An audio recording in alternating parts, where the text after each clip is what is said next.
So hello welcome back to another video of Vemkanti brothers YouTube channel. आज मैं आपको 7 चक्रों के बारे में बताने वाला हूँ। बेसिकली ये 7 चक्र क्या है? वैदिक साइंस के अकॉर्डिंग ये 7 चक्र एग्जिस्ट करते हैं। अगर आपने इन 7 चक्रों को एक्टिवेट कर लिया तो आपकी brain power, memory power, learning power, mind power सब कुछ बढ़ जाएगा। आपको एक्टिवेट करना है तो क्या करना है? बेसिकली एक स्टोरी सुनिए। महाराजा पृथ्वीराज चौहान आज के समय पर महान राजाओं में से गिना जाता है। उनके एक एनिमी थे मोहम्मद गौरी। उसने क्या किया कि पृथ्वीराज चौहान के आंखें निकाल ली और बड़े से मैदान में खड़ा कर दिया और तीर दिया। उसने ये सोचा कि अब तो ये अंडा है, मेरा बाल भी उखाड़ नहीं सकता, ये करके उसने सोचा और उसके मुंह से कुछ शब्द निकाला। तब बीच उसकी सीने में जाकर वो तीर रख दिया। कैसे? वो तीर आकर सीने में कैसे रखा? वो अंडा है। क्यों? क्योंकि पृथ्वीराज चौहान सिर्फ जो आवाज़ उधर से आ रहा है, जो मोहम्मद गौरी बोल रहा है, उसको सुनकर वो एनालाइज किया कि वो किधर हो सकता है। हवा के डायरेक्शन भी सुना जब वो बोलता है। ये सब किया क्यों? क्योंकि पृथ्वीराज चौहान के 7 चक्र एक्टिवेटेड थे। ऐसे ही बहुत सारे लोग एक्टिवेट कर चुके हैं 7 चक्रों के। जैसे कि एक एग्जाम्पल गौतम बुद्ध, ये सारे लोग कर चुके हैं और महान है। आपको भी ऐसे बनना है तो पहले जानिए 7 चक्र क्या होते हैं। पहला जो चक्र है वो है रूट चक्र, मूलाधार। ये बेसिकली सर्वाइवल चक्र है, जिसकी वजह से आप जीते हो, जिसकी वजह से आपको भूख लगती है। ये वो वाला चक्र है। दूसरा वाला चक्र है सैक्रल चक्र। ये बेसिकली क्रिएटिविटी का चक्र है। आपने देखा होगा कि बहुत सारे लोग कुछ क्रिएटिविटी ज़्यादा ही चोटे। क्यों? क्योंकि उन लोगों का ये वाला चक्र एक्टिवेटेड होता है। उसके बाद जो चक्र आता है वो है मणिपुरा चक्र।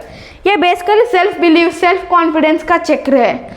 कुछ लोग अपने ऊपर बहुत ज़्यादा बिलीव करते हैं कि ये होगा तो होगा, वो बहुत ज़्यादा कॉन्फिडेंस रखते हैं। क्यों?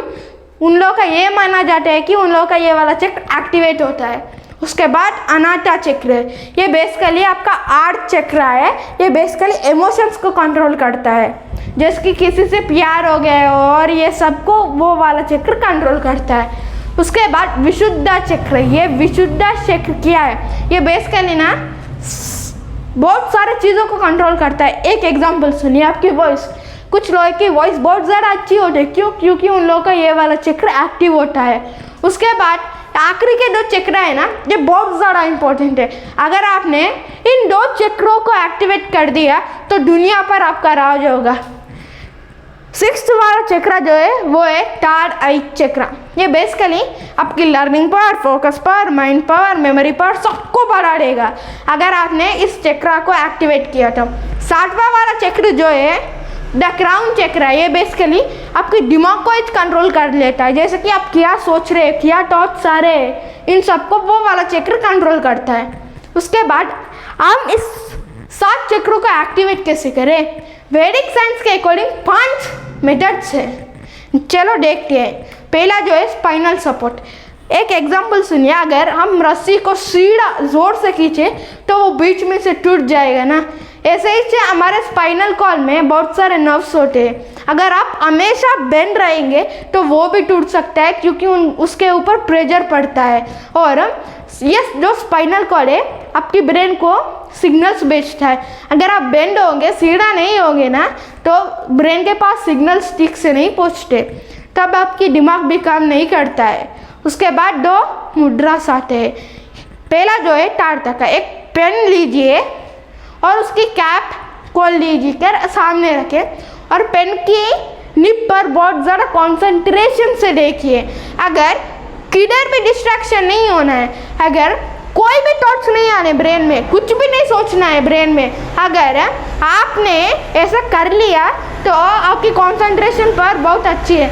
अगर आप ऐसे ही देख रहे हैं मगर दिमाग में बहुत सारे थॉट्स आ रहे हैं तो ये इंडिकेटेड करता है कि आपकी कंसंट्रेशन पावर 0 है करके वो इंडिकेट करता है। इसलिए ये वाला एक्टिविटी करा। उसके बाद जो आता है वो है स्वरा होगा, स्वरा योगा। ये इम्पोर्टेंट है, बहुत अच्छे से सुनना। कि आप हमेशा सोते हो ना रात के समय, तो क्या कीजिए कि इधर नाक के पास एक उंगली रखिए और ये देखिए कि किस नाक से ज़्यादा श्वास ले रहे हो। अगर राइट वाली नाक आपकी बहुत ज़्यादा श्वास ले रही है तो आप किसी भी डायरेक्शन में सो सकते हैं, कोई प्रॉब्लम नहीं है। अगर आपकी लेफ्ट वाली नाक बहुत ज़्यादा श्वास ले रही है ना तो किसी भी डायरेक्शन में नहीं सोना, लेफ्ट साइड मुड़ के सोना है, सिर्फ लेफ्ट साइड में, सीधा या फिर ऐसे नहीं जाना। तब आपकी ये जो लेफ्ट वाली नाक बहुत ज़्यादा ऑक्सीजन लेती है ना, तब आप लेफ्ट साइड मुड़कर सोएंगे ना, तब ऑक्सीजन आपके पास बहुत अच्छी तरीके से पहुंच सकता है और पहुंचेगा भी। उसके बाद है गुरुकुल शेड्यूल। आज के समय में ना जब हॉलीडेज आया तो 10 बजे उठते, स्कूल के समय 8-9 बजे। ये बेसिकली ना शेड्यूल पूरा का पूरा खराब हो चुका है। आपको क्या करना है ना, हर रोज़ फिक्स्ड टाइम टेबल रखना है। जैसे 7 बजे उठूँगा तो 7 बजे इस उठना, 1 मिनट भी देर नहीं करना है। पुराने ज़माने में गुरुकुल्स में वैसे ही हुआ करते था कि वो हमेशा एक फिक्स्ड टाइम टेबल रखते थे, इतने बजे खाना खाना है तो खाना है, टाइम नहीं चेंज होता। ऐसे ही आपको भी करना है, आपको भी टाइम चेंज नहीं करना, तब आप डिस्ट्रैक्टेड नहीं करोगे, डिस्ट्रैक्शन नहीं होगा, लेज़ी भी फील नहीं करोगे आप। क्यों? क्योंकि एक फिक्स्ड टाइम टेबल है और टाइम पर सब कुछ हो पाता है, इसीलिए। उसके बाद जो आता है वो है हार्मोनिक सॉन्ग्स। ये हार्मोनिक सॉन्ग्स क्या है? बेसिकली ना पुराने ज़माने में लोग बहुत ज़्यादा मंत्रों को पढ़ा करते थे। बहुत सारे मंत्रों का पहला जो लेटर होता है वो है ओम। ये बेसिकली ओम की वाइब्रेशन होती है ना, यही पूरी दुनिया की वाइब्रेशन है और यही आपके दिमाग की भी वाइब्रेशन है। ऐसे ही आप पढ़ने से पहले यूट्यूब पे जाकर हार्मोनिक सॉन्ग्स या फिर हार्मोनिक सॉन्ग्स या सब कुछ सर्च कीजिएगा और पढ़ने से पहले 5 मिनट तक भी आप सुन सकते हैं, तब आपकी लर्निंग पर, फोकस पर सब कुछ बढ़ जाएगा। उसके बाद जो आता है वो है लर्निंग पैटर्न। आज के समय पे ना स्कूल में 9-10 सब्जेक्ट्स पढ़ाए जाते हैं, जितना मेरे को बताया और वो होता है। ये गवर्नमेंट ना ये बेसिकली जो इम्पोर्टेंट है उसको ही पढ़ाए जाते हैं, मगर बहुत सारे सब्जेक्ट्स होते हैं जिसको पढ़ाया नहीं जाता। जैसे कि वैदिक साइंस ले लो, बहुत सारे स्कूलों में पढ़ाई नहीं जाता वैदिक साइंस। आपको मालूम नहीं होता है कि वैदिक साइंस करके कोई चीज़ होती है। आपको क्या करना है कि ये जो आप हमेशा सब्जेक्ट्स पढ़ते हो उसे भी पढ़ना है, मगर कुछ आधा घंटा या फिर 1 घंटा आपको ये नई सब्जेक्ट्स भी पढ़ने हैं। तब क्या होगा, आपका इंटरेस्ट बढ़ेगा, कंसंट्रेशन अच्छी सी होगी और जो आप हर रोज़ पढ़ते हैं उसे पढ़ने में भी मज़ा आएगा। ठीक है, अगर आपने इन 5 मेथड को फॉलो किया, ये 5 मेथड जो है वैदिक साइंस में, तो आप अपने चक्रास को एक्टिवेट कर सकते हैं। If you like this video, please like, share, subscribe and comment.